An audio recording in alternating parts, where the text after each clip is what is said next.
안녕하세요. 굿모닝 밥상 미디어 봉사단 이야기꾼 홍명자입니다. 벌써 가을이 깊어가네요.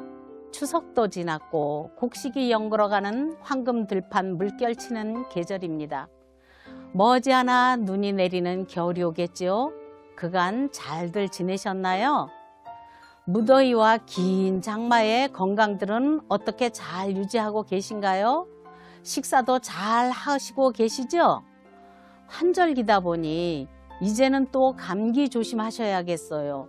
운동도 조금씩 하시면서 식사도 거르지 마시고 드시고 있는 약도 잊지 마시고 꼭꼭 챙겨 드시고 이 풍요로운 계절을 즐기도록 하세요. 오늘 이야기꾼 홍명자가 들려드릴 옛날 이야기는 김안국의 부인이라는 이야기입니다.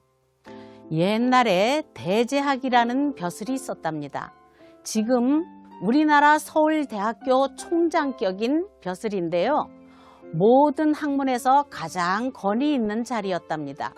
대제학 하면 나라에서 으뜸가는 문장가이자 학자이며 덕망도 높았답니다. 이 대제학의 벼슬을 할아버지 때부터 대를 물려받다시피 하여 내려온 집안이 있었답니다. 바로 김숙이라는 사람의 집안이었는데 김숙에게는 두 아들이 있었습니다. 맏아들은 안국이라 하였고 둘째를 안세라고 이름을 지었답니다. 첫째 김안국은 나서부터 그야말로 귀한 집 옥동자답게 용모가 뛰어났답니다. 이만하면 글재주도 있어 보이니 김씨 가문을 더욱 빛낼 게다. 부친 김숙은 아들에 대한 사랑이 대단했습니다. 김숙은 안국이 말을 하게 되자 글을 가르치기 시작하였는데 석 달이 지나도록 하늘천 따지 두 글자조차 익히지 못했던 것입니다. 참으로 뜻밖의 일이라 이처럼 총명한 아이가 어째 이럴까. 부친 김숙은 매우 안타까워하였지만 아직 어려서인가 하고 참았습니다. 안국이 7살이 되어 다시 글 공부를 시작하였으나 처음과 같이 마찬가지였답니다. 부친 김숙은 기가 막혔습니다.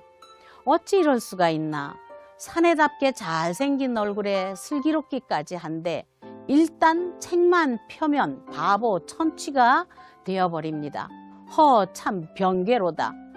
부친 김숙은 이렇게 의심이 근심이 되고 근심이 안타까움으로 변하였답니다.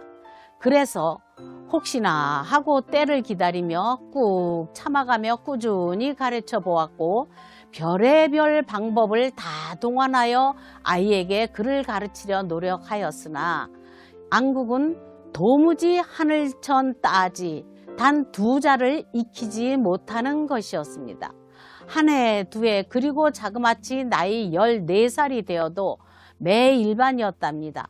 마침내 부친 김숙은 모든 것을 단념하고 동시에 참아봤던 노여움이 한꺼번에 폭발하여 마치 원수를 대하듯 미워하는 마음으로 변하여 심지어 아들 안국의 얼굴만 보아도 머리가 아파지는 것이었습니다. 차라리 없는 것만도 못하다. 참다 못한 부친은 아들을 멀리 시골 구석으로 쫓아버릴 생각을 했고 마치 경상도 안동 땅으로 도백, 지금의 도지사격으로 가는 안국의 당숙한테 떠맡겨 데리고 가게 하여 부자의 연을 끊고 귀양살이를 보내는 격이 되었습니다. 만약 내 허락 없이 한양에 오면 용서하지 않겠다. 부친은 단단히 일렀습니다. 평소의 성격으로 보아 정말 안국이 명을 어기면 무슨 벌을 내릴지 모르는 일이었습니다. 그리하여 당숙을 따라 안동으로 내려간 안국에게 당숙은 다시 한번 글을 가르치기로 마음먹었습니다. 안국이 글을 못하여 쫓겨난 줄은 알지만 안쓰러운 생각에서 시작해 보았으나 역시 안국은 천치였습니다. 반년간 가르쳤는데도 하늘천 따지 단 두 글자를 익히지 못하였습니다. 과연 그렇구나. 이러니 제 부친이 인연을 끊고 아우 안새에게 가문을 잇게 할 수밖에 없겠구나. 당숙은 한숨을 쉬며 다시는 그를 가르치지 않았습니다. 그러니 안국은 당숙의 집에서 놀고 먹게 된 것이지요. 그 후 당숙은 신기한 일을 발견했습니다. 안국과 사귀게 된 수많은 고장 선비들이 안국과 친하게 지내며 깍듯이 대우해 주는 것이었습니다. 안국이 고을 도백의 조카여서만은 아닌 것이었습니다. 또한 뛰어난 외모와 풍모 때문에도 아니었습니다. 당숙이 그 까닭을 알게 된 것은 얼마 후의 일이었습니다. 안동 땅에서 안국이 바보 천치인 줄 아는 사람은 하나도 없었습니다. 당숙도 안국을 집안의 부끄러운 존재라 생각하고 절대로 입 밖에 내지 않았기 때문입니다. 그런데 안국에게는 한 가지 놀라운 재주가 있었습니다. 네 집이나 사랑방에서 어울려 놀 때 글하는 선비들은 을의 학문에 관한 이야기를 나누게 마련인데, 이런 경우 어려운 학문의 내용이라도 구수한 이야기로 주고받게 되는데, 안국은 그 이야기들을 하나도 빼놓지 않고 기억해 놓는 것이었습니다. 그리고 안국은 여기에다가 자기의 의견을 이야기하여 다른 선비들의 감탄을 받기도 하였습니다. 참으로 놀라운 기억력이고 재주였습니다. 그러나 당숙은 안국의 이런 점을 그저 놀기 좋아하는 사람이라 그렇겠지, 하늘천 따지도 모르는 주제가 뭘 그리 대단하겠는가, 하긴 남들한테 조롱받는 것보다야 나으니 참 다행이다 하며 마음을 놓았답니다. 이리하여 안국은 아무 탈 없이 지냈고, 당숙도 성인이 된 안국에게 아내를 얻어주어 따로 살림을 내어주었답니다.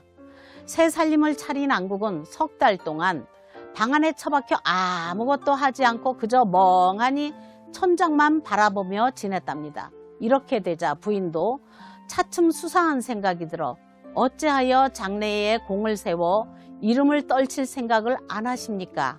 지금부터라도 글 공부를 열심히 하십시오 하고 말하자 안국은 눈살을 찌푸리며, 바로 말하자면 나는 책만 펴들면 머리가 쑤시고 정신이 멍해진다오 하며 말문을 열어 지금까지의 일을 솔직하게 다 말했다고 합니다. 부인은 놀랐으나 조금도 내색하지 않고 태연하게 그런 줄 몰랐는데 이젠 알겠어요 하고는 싹싹하게 물러났답니다. 안국은 부인이 앞으로는 그를 권하지 않을 것이라 생각하였지요. 그러나 부인은 보통 사람이 아니었습니다. 출가하기 전에 집에서 혼자 글 공부를 남자들 못지않게 하였고 부모님도 모르고 있었으나 부인의 학식은 웬만한 선비들보다 높았으며 남자였다면 과거에 급제할 실력이었던 것입니다. 이런 부인이 글을 모르는 남편을 그저 보고만 있을 리가 없었겠지요. 더구나 친정 오라비들이 어찌 알았는지 하늘천 따지도 모르는 사람을 매부로 삼다니 참말이지 망신이다 하면서 안국을 괄시하는 일이었습니다. 부인으로서는 매우 속상한 일이었죠. 그러자 부인은 무슨 결심을 하였는지 조용히 때가 오기만을 기다렸습니다. 글을 모를 따름이지 말이나 태도는 누구보다도 훌륭하다.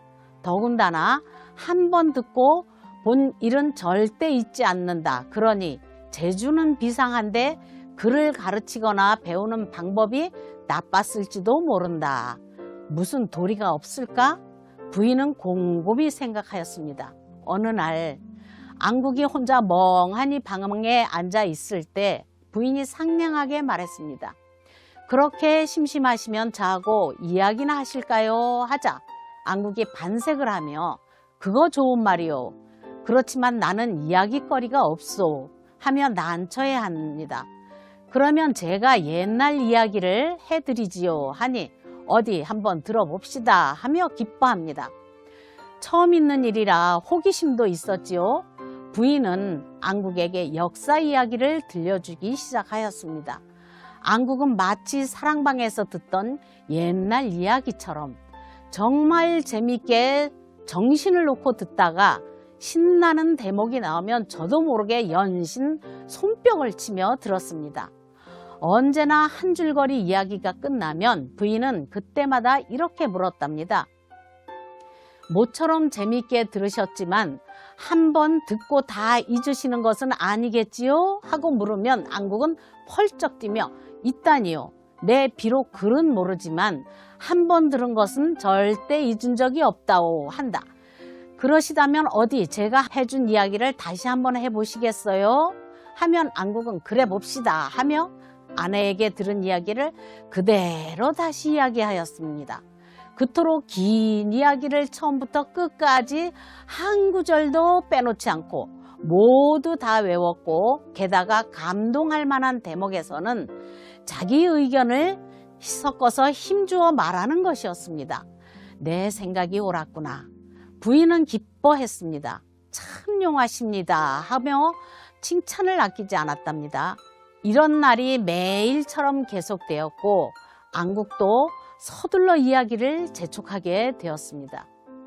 이야기는 갈수록 재미가 있었다고 합니다. 그러나 부인은 무턱대고 이야기만 하는 것이 아니고 속으로 꾀하는 것이 있어 하루에 한 줄거리씩 이야기를 들려주고 그때마다 반드시 오늘도 전처럼 외워보세요 하고 외우게 하였답니다.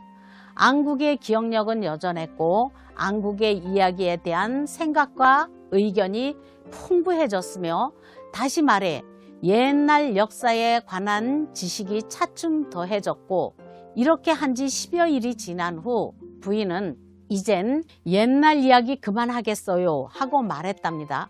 안국은 마치 맛있게 먹던 음식을 빼앗긴 아이처럼 되어서 뭐라고? 하면서 내심 서운해졌답니다. 이야기거리가 끝났으면 할 수 없지. 그런데 대체 그런 이야기거리는 어디서 배웠소? 하며 신기한 눈으로 부인을 바라보더랍니다. 사실 이것은 모두 역사책에 있는 이야기지요. 그러니까 그래서 얻은 것이지요. 결코 함부로 제가 꾸며낸 이야기가 아니랍니다. 누구나 글을 배우게 되면 알 수 있게 되는 일이지요. 부인의 말에 안국은 눈이 휘둥그레졌습니다. 참 신기하다. 그렇게 재밌는 이야기가 알고 보니 그래서 생긴 것이라니. 이야기가 곧 글이라니. 이렇게 깨달은 안국은 아무 말도 않고 부인의 손을 잡고는 고맙소. 이젠 알았소. 여보, 나는 이제부터 글을 열심히 배우겠소. 이날부터 안국은 큰 뜻을 두고 글 공부에 열중했답니다. 우선 아내를 스승으로 삼고 매진하니 타고난 재주가 비상한 안국인데다가 어질고 유식한 부인의 정성이 더해져 얼마 안 가서 김안국의 집에 있는 책을 모조리 읽고 외웠으며 그뿐 아니라 안국은 글 짓는 재주도 훌륭하여 안국의 문장은 옛날 대가에 견줄만 하였답니다. 어느덧 10년의 세월이 흘러 집에 있는 책과 부인의 지식으로는 더 배울 것이 없을 만큼 학문이 깊어졌답니다. 허나 이 일을 아는 사람은 아무도 없었답니다. 부인과 안국은 절대로 입 밖에 내지 않았고 더군다나 10여 년 동안 안국이 글 공부에 열중하느라 집안에만 있었기에 누구 하나 안국에 대하여는 관심을 가지지 않았답니다. 그러던 어느 날 안국은 처갓집에 찾아갔답니다. 오랜만인 까닭에 장인과 처남들이 반겨주었겠지요. 그래 이런저런 이야기를 하다가 처남들은 갑자기 매부를 놀려줄 생각으로 매부 안방 생활 10년 동안 무슨 공부를 하였소? 하며 처남들은 슬슬 안국을 놀리기 시작했답니다.